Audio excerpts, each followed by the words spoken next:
Hello welcome back to Silent Learning. It's me Jithin. മക്കളെ, എല്ലാ ആളുകൾക്കും സുഖമാണെന്ന് വിശ്വസിക്കുന്നു.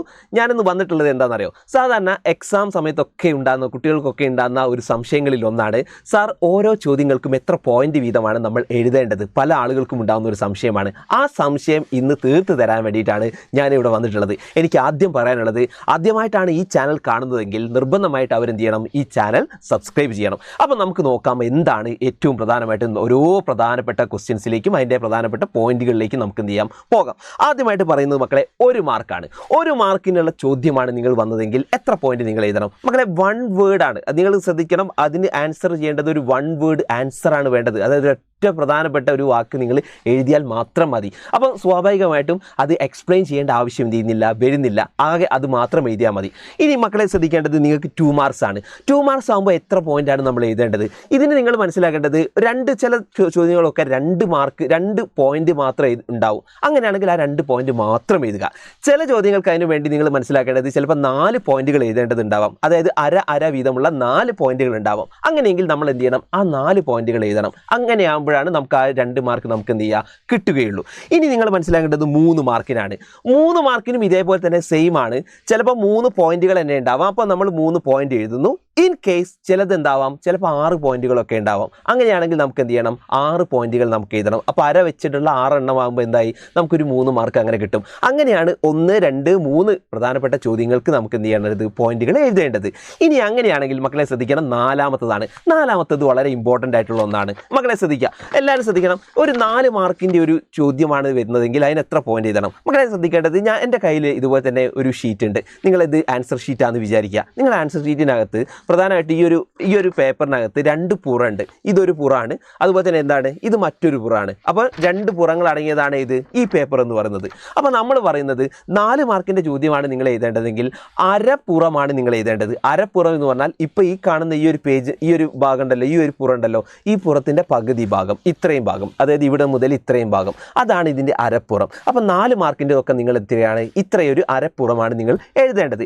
ഇൻ കേസ് ഞാൻ പറയാം, ചില ആളുകൾക്കൊക്കെ ചിലപ്പം ഈ ഒരു അരപ്പുറത്തിനേക്കാൾ കുറച്ച് കൂടാറുണ്ട്. അത് എങ്ങനെയാ വെച്ചാൽ ചിലപ്പോൾ ഒരു 1/4 പുറമൊക്കെ ആയിട്ട് മാറാറുണ്ട്. അതായത് ഈ ഒരു അര കഴിഞ്ഞിട്ട് ചിലപ്പോൾ ഒരു 1/4ലേക്കൊക്കെ വരാറുണ്ട്, ഇവിടെ വരാറുണ്ട്. അതിൻ്റെ കാരണം ഒന്ന് ഹാൻഡ് റൈറ്റിംഗ്, നമ്മൾ എഴുതുന്ന ഹാൻഡ് റൈറ്റിംഗ്, അതുപോലെ തന്നെ ഒരു സെൻറ്റൻസ് എഴുതി നമ്മൾ എത്രയാണോ ഗ്യാപ്പ് ഇടുന്നത് അതിനനുസരിച്ച് എന്ത് ചെയ്യും, ചില ആളുകളത് അര എന്നുള്ളത് എന്ത് ചെയ്യും, ചിലപ്പോൾ 1/4ലേക്കൊക്കെ വരാറുണ്ട്. അപ്പോൾ മാക്സിമം നമ്മൾ ട്രൈ ചെയ്യേണ്ടത് കൃത്യമായ കണ്ടന്റുകളിലൂടെ, അതായത് നമ്മൾ ഗ്യാസൊന്നും അധികം അടിക്കാതെ, ഗ്യാസുകൾ അധികം അടിക്കാതെ കൃത്യമായ കണ്ടന്റുകളൊക്കെ വെച്ചുകൊണ്ട് നമ്മൾ കറക്റ്റായിട്ട് നിങ്ങൾ എന്ത് ചെയ്യണം? ഒരു അരപ്പുറത്തിലേക്ക് എഴുതാൻ ശ്രമിക്കണം. അതാണ് ഏറ്റവും ബെസ്റ്റ് ആയിട്ടുള്ളത് എന്നാണ് ഞാൻ പറയുന്നത്. ഇനി മക്കളെ പറയുന്നത്, ഇനി നിങ്ങൾ കണ്ടത് ഒരു 5 മാർക്കിൻ്റെ ഒരു പ്രധാനപ്പെട്ട ചോദ്യമാണ്. 5 മാർക്കിൻ്റെ ചോദ്യമാണ്. 5 മാർക്കിൻ്റെ ചോദ്യത്തിനും ഇതേപോലെ തന്നെ നിങ്ങൾ മനസ്സിലാക്കേണ്ട മക്കളെ, കൃത്യമായി ഒരു പുറമാണ് എന്ത് എഴുതേണ്ടത്. 5 മാർക്കിൻ്റെ ഒരു പുറം നിങ്ങൾ മിനിമം എഴുതണം. ഇത് നേരത്തെ പറഞ്ഞതുപോലെ തന്നെയാണ്. ചില ആളുകളൊക്കെ എഴുതി വരുമ്പോൾ ഒരു പുറവും കഴിയും. അതുപോലെ തന്നെ ചിലപ്പോൾ ഈ ഒരു അടുത്ത പുറത്തിൻ്റെ കുറച്ച് ഭാഗം കൂടി എന്ത് ചെയ്യാൻ പറ്റുന്നുണ്ട്, അവർ എഴുതാൻ മതി. ചിലപ്പോൾ ഒരു ഭാഗം കൂടി എന്ത് ചെയ്യും, ചിലപ്പോൾ അവർ എഴുതാൻ മതി.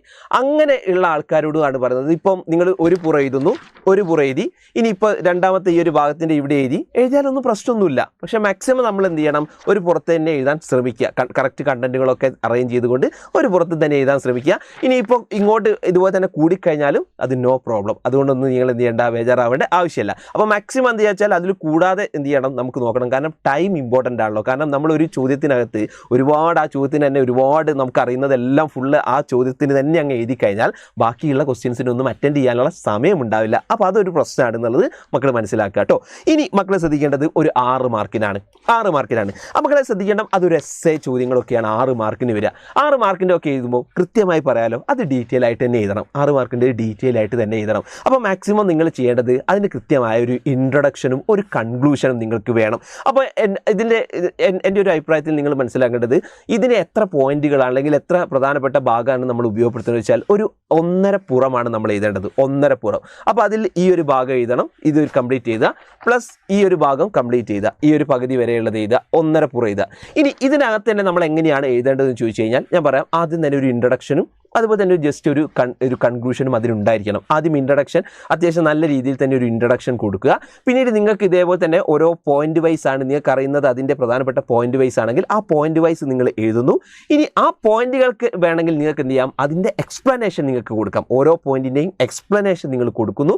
അങ്ങനെ കൃത്യമായി അറേഞ്ച് ചെയ്തുകൊണ്ട് ഓരോ പ്രധാനപ്പെട്ട പോയിന്റിനും കൃത്യമായ എക്സ്പ്ലനേഷൻ കൊടുത്തുകൊണ്ട് ലാസ്റ്റ് ഒരു കൺക്ലൂഷനിലൂടെ നിങ്ങൾ എന്ത് ചെയ്യുന്നു, അത് അവസാനിപ്പിക്കുന്നു. അങ്ങനെയാണ് ഒരു 6 മാർക്കിൻ്റെ ചോദ്യം നിങ്ങൾ എന്ത് ചെയ്യേണ്ടത്, ആൻസർ ചെയ്യേണ്ടത്. അപ്പോൾ മക്കളെ ഇത്രയുമാണ് ഞാൻ പറഞ്ഞിട്ടുള്ളത്. അപ്പോൾ മാക്സിമം ഇതൊക്കെ തന്നെ പ്രധാനമായിട്ട് നിങ്ങൾ ഫോളോ ചെയ്യുക. എക്സാമിനകത്ത് മാർക്ക് നേടുക എന്ന് പറയുന്നത് ഏറ്റവും ഇമ്പോർട്ടൻ്റ് ആയിട്ട് നമ്മൾ ഇത്തരത്തിലുള്ള സ്മാർട്ട് വർക്കുകളൊക്കെ നമ്മൾ എന്ത് ചെയ്യണം, മാക്സിമം നമ്മൾ ട്രൈ ചെയ്യണം.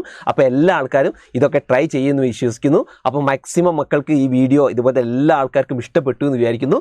നിർബന്ധമായി നിങ്ങൾ എന്ത് ചെയ്യണം, നിങ്ങളുടെ കമൻറ്റുകളൊക്കെ ഈ വീഡിയോയ്ക്ക് താഴെ നിങ്ങൾ എന്ത് ചെയ്യണം, രേഖപ്പെടുത്തണം. നിങ്ങൾക്ക് ഉപകാരപ്പെട്ടു എന്ന് തോന്നുന്നുണ്ടെങ്കിൽ നിർബന്ധമായിട്ട് നിങ്ങളെ കമൻറ്റുകളൊക്കെ ഈ വീഡിയോയ്ക്ക് താഴെ നിങ്ങൾ രേഖപ്പെടുത്തണം. കൂടാതെ ഇതേപോലെ തന്നെ ഇനിയുള്ള വീഡിയോസൊക്കെ ആയിട്ട് നമ്മൾ ഇനി വീണ്ടും വരും. So thank you everyone. By.